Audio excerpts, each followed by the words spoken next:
Once upon a time, there lived a little girl named Dorothy and her aunts and uncle. One day, she went into a quarrel with her aunt and uncle until finally she was really frustrated. She was really angry that she chose to run away. A few days later, she came back. But she met a man named Professor Marvel, and Professor Marvel told her that Auntie M is really sick. So, Dorothy ran as fast as she could towards home. But when she reached home, she cannot find Auntie M or Uncle Henry anywhere. And there's a cyclone coming near. It's spinning, spinning, spinning. Until finally, Dorothy made one bold choice. She entered the house, bolted the door, and crouched down. Finally, the house went up, up, up, blown by the cyclone and went spinning around, around, and around. And when Dorothy realized that the house is flying, she fainted at once. And when she woke up, she noticed that the house has stopped spinning. It's now practically at the ground again. But when Dorothy opened the door, she didn't recognize the land beyond her house. She said that, hey, we must be beyond the rainbow. Until finally, a bubble blew out of nowhere and landed in front of her and morphed into a beautiful woman with a wand. Then the woman said, "Who are you?" And Dorothy answered, "I am a little girl and I am Dorothy from Kansas." Then the witch said, "I am the good witch of the south, Glinda. You are now in Munchkin land, and the little people here are the Munchkins." Then the Munchkins slowly crept out of their hiding places and formed a circle around Dorothy. Then they praised her. "You're a hero! You saved our lives! This is our Independence Day!" But Dorothy didn't understand. What did I do? Finally, the good witch of the south explained to her that her house fell on top of the wicked witch of the east. She can see 2 feet with red slippers sticking out of them. The body blew away to dust, and the red slippers magically put them on Dorothy's foot. The good witch said gently to her, "Those slippers will not come off if the owner didn't take them off purposely or if the owner is dead." And Dorothy said, "I will take care of them, Glinda, but I need to come home right now. My aunt and uncle have to be worried about me." Then Glinda said, "I have never been to the Earths Beyond Oz before, but I know somebody who might.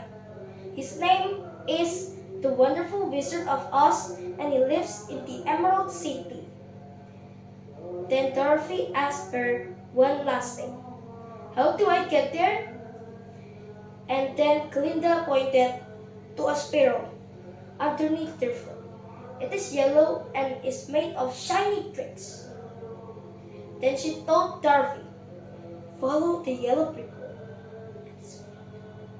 She disappeared, and all the Munchkins said, "Goodbye, goodbye."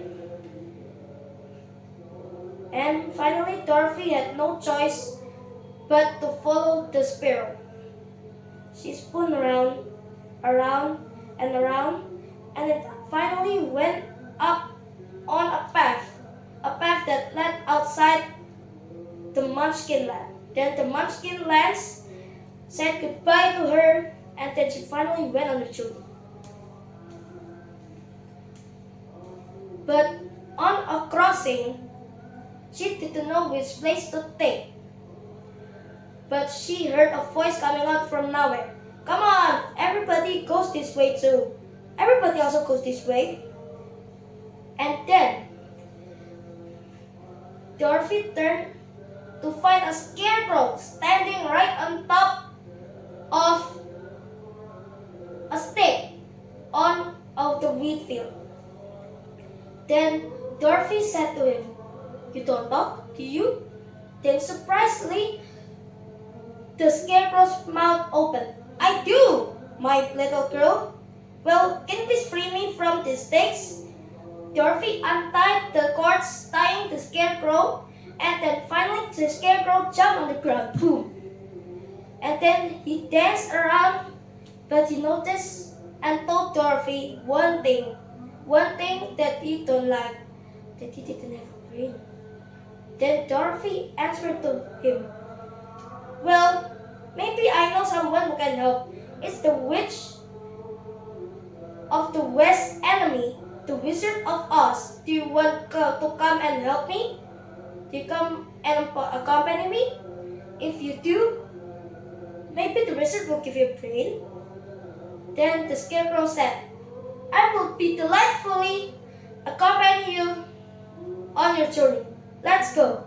And after they finally walked off the yellow brick road to the land of Oz.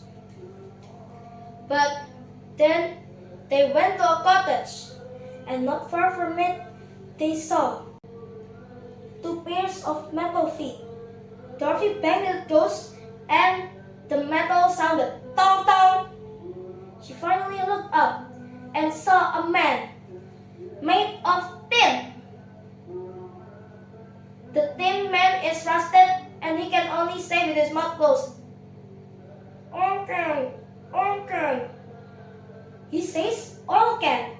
The scarecrow says, and looked for an oil can and found one. And he oiled the tin man's mouth until the tin man's mouth opened. "I can talk! I can talk! Please, oil my hands and feet and all my body." And then finally, the tin man's body is oiled and he can walk properly again. He revealed that his name is Nick Chopper, and he used to be an ordinary man when there was a curse cast by the Wicked Witch of the East. Until finally, he said, "But I don't have a brain. I don't have a brain. I don't have a heart too." Then Dorothy said to the tin man, "Would you like to come to us?